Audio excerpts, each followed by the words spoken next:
Daily. Taste the Daily. Sir Vijayakumar sir, இப்போது எங்கே கேட்டாலுமே மக்களுடன் முதல்வர், உங்களோட முதல்வர்னு சொல்லி நிறைய பேர்கள், விதவிதமான பேர்களில் மனுக்களை வாங்குறாங்க. ஆனால் அந்த மனுக்களுக்கு ஒரு தீர்வே வரமாட்டேங்குதுன்னு மக்கள் சொல்கிறாங்க. இதற்கு காரணம் அரசு துறைகளில் இருக்கக்கூடிய இந்த காலி பணியிடங்கள் தானா? ஆளே இல்லாததால தான் மனுக்களுக்கு தீர்வு பார்க்க முடியலையோ? அதாவது நியூஸ் ஜே தொலைக்காட்சியினுடைய நேயர்களுக்கும் நெறியாளரான உங்களுக்கும் என்னுடைய பங்கேற்பாளர்களுக்கும் அன்பு வணக்கம்.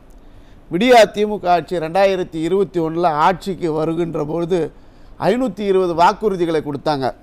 வழக்கறிஞர் மாபெரும் வழக்கறிஞர் இருக்கிறார். 420 420னா ஏமாற்றுறதுன்ற ஒரு எண்ணம் இருந்தது. அது 520 520 ஏமாற்றுன்ற எண்ணம் திமுக அரசு மாற்றிடுச்சு. 520 வாக்குறுதி கொடுக்குற வாக்குறுதியில் பெரும்பான்மையான வாக்குறுதிகள் என்னென்னா, இளைஞர்களுக்கு வேலைவாய்ப்பை தந்துடுவோம், இளைஞர்களுக்கு வேலைவாய்ப்பை உருவாக்கிடுவோம் அப்படின்லாம் வாக்குறுதியை கொடுத்துட்டு ஆட்சிக்கு வந்தாங்க. அப்போ அந்த காலகட்டத்தில் கொரோனா காலகட்டம் வேறு, நம்மளுடைய ஆட்சி அந்த முடிகிற காலகட்டத்தில். அப்போ செவிலியர்கள் நர்ஸுகள் வந்துலாம் வேலை செய்துன்னு இருந்தாங்க, உதவி செய்துருந்தாங்க அந்த நோயாளிகளுக்கெல்லாம்.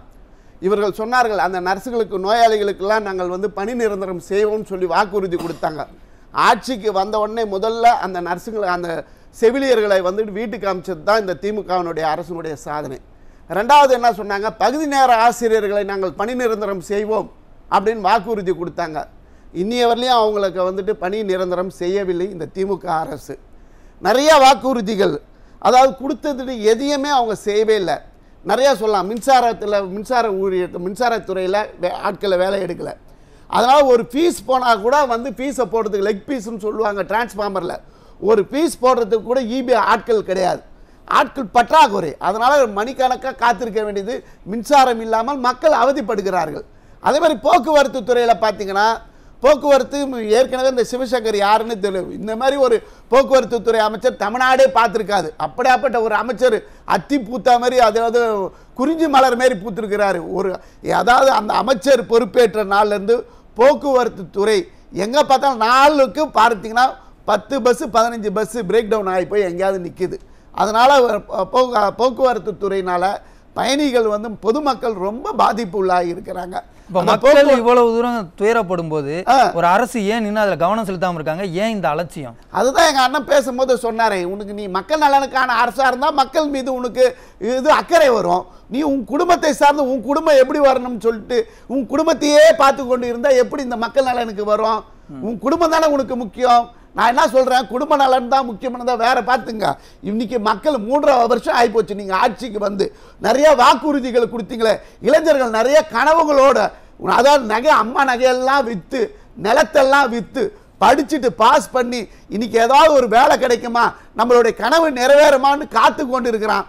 ஒருத்தனுக்கு வேலை வாய்ப்பை இந்த அரசாங்கம் ஏற்படுத்தி கொடுக்கல, அவனுடைய கனவுகள்லாம் நிறைவேறலை. இன்றைக்கி பார்த்தீங்கன்னா தமிழகத்தினுடைய வீதிகளை இன்றைக்கி கூட அரசாங்கம் கோர்ட்டு கேட்டு இருக்குது.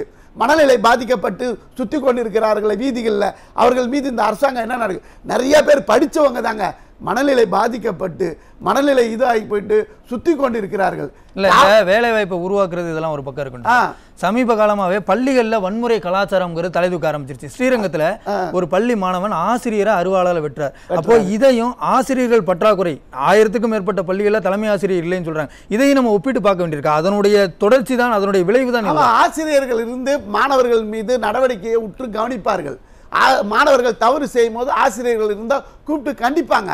இன்னைக்கு எதுவுமே பள்ளிக்கூடத்தில் தான் ஆசிரியர்களே இல்லையே. ஆசிரியர்கள் இல்லாமல் போனதுனால மாணவர்கள்னா, படிக்கின்ற மாணவன் ஜாதிய வன்மத்தை கையில் தூக்கி எடுத்து ஆடுறான்னா இதெல்லாம் எங்கே போகுது தமிழ்நாடு? இதுக்கு தான் இதுதான் திராவிட மாடல் அரசா?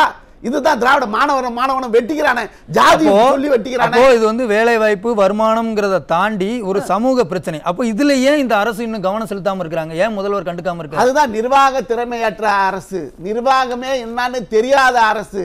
இந்த அரசு உண்மையிலே சொல்ற மக்கள் நலன், தமிழ்நாட்டு மக்கள் நலனில் அக்கறையே கிடையாது. அப்படி அக்கறை இருந்திருந்தா இந்த அரசாங்கம் என்னது சொன்ன 520 வாக்குறுதி, தேர்தல் வாக்குறுதியில் இந்த மக்களுக்காக சொன்னமே அப்படின்னு இந்த வாக்கு கொடுத்ததாக காப்பாற்றி இருக்கணும் இந்த அரசாங்கம். இந்த அரசாங்கம் எதையும் காப்பாற்றவே இல்லையே. அதுக்கப்புறம் கார் ரேஸுக்கு முக்கியத்துவம் கொடுக்குது இந்த அரசாங்கம். கார் ரேஸ்னால யார் பயனடைய போகுது? கார் ரேஸ்ன்ற அதனால ஏழை நடுத்தர மக்கள் பயன்பெற போறாங்களா? இல்ல, அந்த மக்கள் எல்லாம் வேடிக்கை பயன்பெற போறான். நீ கார் ரேஸுக்கு அக்கறை செலுத்துறியே, வேலை வாய்ப்பை உருவாக்கலாமா? மற்றது ஏதாவது இருக்கா? காவலர்கள் கிடையவே கிடையாது. காவலர்கள் எண்ணிக்கை குறைச்சல். அங்க வீதி முழுக்க கஞ்சா விற்பனை. குற்றவாளிகளை கண்டுபிடிக்க முடியல. இந்த குற்றவாளி என்ன பண்றான்? 10 லட்சம் 20 லட்சம் கொடுத்தா ஒரு ஆளை கொலை பண்றான். குற்றவாளிக்கு சமூக விரோதிகள் அதிகமாகிறதுக்கு காரணமே இந்த விடியா திமுக அரசு தான். நீ காவலர்களுடைய எண்ணிக்கை அதிகரிச்சு எல்லா துறையிலுமே ஆட்கள் பற்றாக்குறைங்க. எந்த துறையுமே ஆட்கள் நிறைய இருக்கிறாங்க, இதுவா இருக்கிறாங்க. எல்லா துறையிலுமே ஆட்கள் பற்றாக்குறையா இருக்கிறதுனால இந்த அரசாங்கம் எதுவுமே இல்லாத, அதாவது அப்படியே மக்களை வந்து சொல்லனா துயரத்துக்கு ஆட்படுத்தி இருக்கிறது இந்த அரசாங்கம். இல்ல இப்ப அரசு பணியிடங்கள் காலின்னு சொல்லும்போது நம்ம முன்னாடியே சொன்ன மாதிரி மக்கள் தான் நேரடியாக பாதிக்கப்பட போறாங்க. இன்னைக்கு அந்த மக்களே பொதுவெளியில பொம்மை முதல்வர் செயல்படாத அரசுலாம் பேச ஆரம்பிச்சதுக்கு அப்புறம் இந்த பணியிடங்களை நிரப்புறது மூலமா முதலமைச்சர் அவருடைய பெயரையே நற்பெயரை உருவாக்கிக்கலாம்ல, அதை ஏன் செய்யாம இருக்கிறாரு? அதுதான் செய்யாம இருக்கிறாருன்னா இவர் என்ன பண்றாரு கேட்டா, நான் நீங்களே ஆரம்பத்தில் அவர்கிட்ட கேள்வி கேட்டீங்க. கேட்டா ஃபைனான்சியல் இல்லை, பணம் இல்லையே, நிதி பற்றாக்குறை.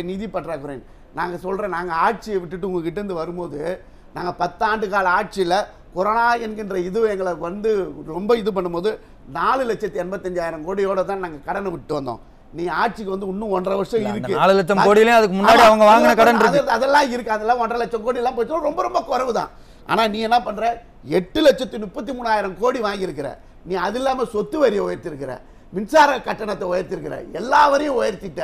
பிளான் அப்ரூவ்ல இருந்து ஒரு இது ஸ்டாம்ப் பேப்பருங்க, முன்னால வழக்கறிஞ்சிருக்கிற 20 ரூபா ஸ்டாம்ப் பேப்பர்ல ஒரு அக்ரிமெண்ட் போட்டுக்கின்னு இது பண்ணிக்க முடியும். இன்னைக்கு 100 ரூபாய் ஸ்டாம்ப் பேப்பர் வாங்கு, அப்படி வீடு அக்ரிமெண்ட் எல்லாத்துக்குமே.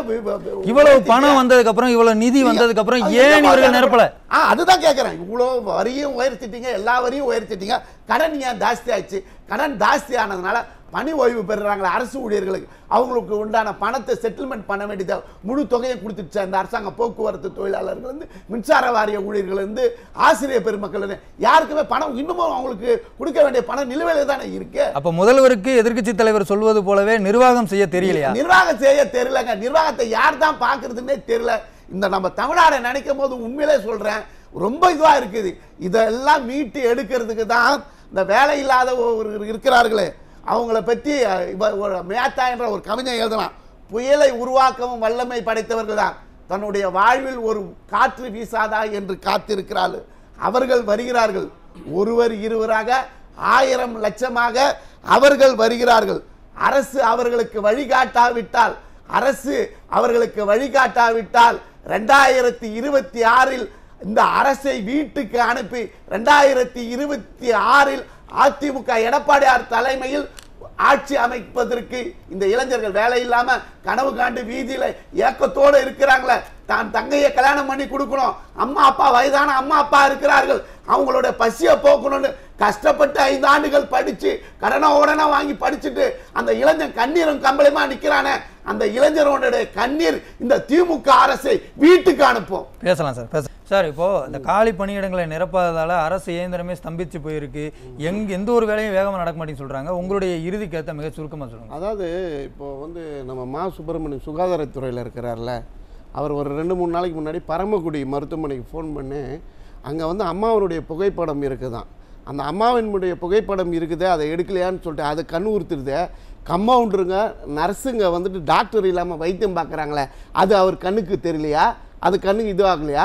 எவ்வளோ நோயாளிங்க வந்துட்டு மருத்துவர்கள் இல்லாமல் வந்துட்டு உட்காரத்துக்கு கூட சேர் கிடையாது, நின்று கொண்டே அவங்களுக்கு வயிற்று வலி, அந்த வலியோட வேதனையோடு வந்துட்டு மருத்துவமனையில் நின்று கொண்டே இருக்கிறாங்க. நம்மளுடைய புரட்சி தமிழர் எதிர்கட்சி தலைவர் சொல்கிறாரு, மருந்து மாத்திரைகள் தட்டுப்பாடு. இதே நோய் மருந்து மாத்திரை இல்லை, எடுத்து கொடுக்குறதுக்கு அந்த ஆளுநருக்கு அந்த மருந்து மாத்திரைக்கு எடுத்து கொடுக்க வேலையாட்களே கிடையாது.